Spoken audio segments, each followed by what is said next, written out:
Israel is under pressure tonight to lift its blockade of Gaza after a deadly clash in international waters.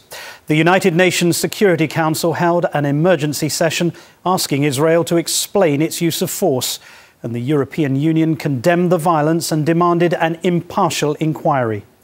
The Israeli military say they were simply defending themselves, but supporters of Gaza believe this was an aggressive act designed to prevent supplies from reaching those in desperate need. So, who's to blame? Jim Sciutto has our report. Within a few short hours, the calm waters off the Israeli coast had turned into a violent battleground. First contact just before midnight, when the Israeli Navy intercepted the so-called Freedom Flotilla. The 6 ships in the convoy were carrying 10,000 tons of humanitarian aid for Gaza and 700 activists, including at least 6 Americans. They were met by Israeli patrol boats, helicopters, and Navy commandos. Israeli forces had warned the flotilla to turn back. You are approaching an area of hostilities, which is under a naval blockade. But the ships refused.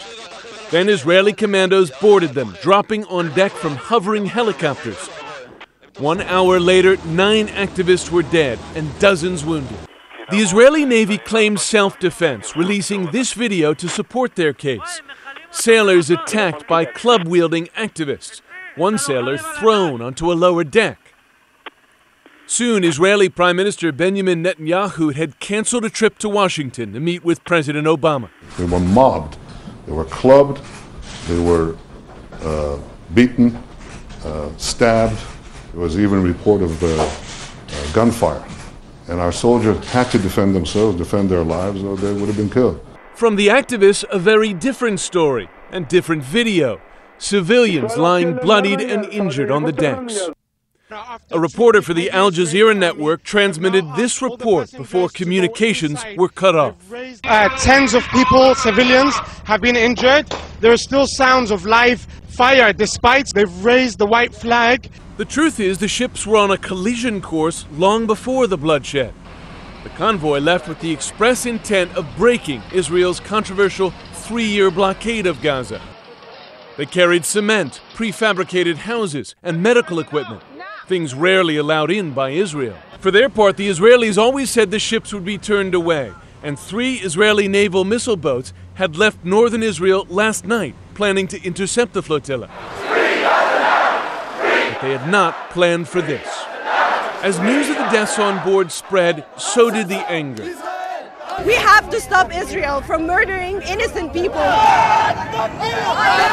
Large, heated demonstrations extended across the Muslim world and even to Europe. I think the whole world and the whole human conscience condemns what Israel has done. These protesters marched from 10 Downing Street, the home of the British Prime Minister, to here, the Israeli embassy. There were thousands of them at the peak, and it's a level of anger that I'm used to seeing in the Middle East, but not here in Europe. Some of the protesters were shouting, "Burn down the Israeli embassy." The biggest demonstrations of all rocked Turkey, which had sponsored the flotilla.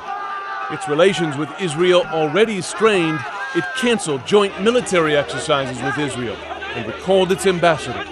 I'm expecting the Security Council of the United Nations to act, European Union to act, international organizations and all international observers to raise their voice. This is not acceptable. If we allow this, then the world will not be a safe place.